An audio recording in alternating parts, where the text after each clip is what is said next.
সকালে ঘুম থেকে উঠে যা কাজকর্ম থাকে সেগুলোকে সেরে চলে গিয়েছিলাম স্নান করতে। আজকে হেয়ার ওয়াশ করার ছিল।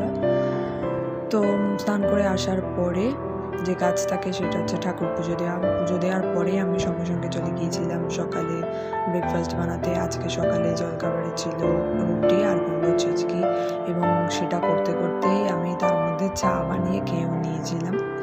আসলে আজকে একটু তাড়া ছিল। তো ওদিকে আমার জলখাবার বানানো হয়ে গিয়েছে। তারপর অনেকক্ষণ ধরে ভিজে গামছাটা চুলে ধরানো ছিল, তো সেইটাকে খুলে ফেলে তারপর সিঁদুর করে চলে গিয়েছিলাম দুপুরে রান্না করতে। আজকে রান্নার মধ্যে হয়েছিল ডিমের ঝোল আর আমের টক। আমের টকটা বানানো হয়ে গিয়েছিল, তো এখন আমি ডিমের ঝোলটাই করছিলাম।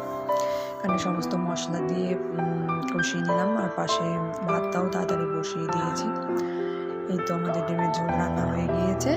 তারপর দুপুরবেলা এখানে আমি ওদের দুজনের জন্য খাবার বাড়ছিলাম। তো খাবার নিয়ে চলে গেলাম ওদেরকে খাওয়াতে। তো আজকের মতন এই পর্যন্ত। দেখা হচ্ছে নতুন কোনো ভিডিওতে। তো ভিডিওটি ভালো লাগলে চ্যানেলটি লাইক করুন, সাবস্ক্রাইব করুন।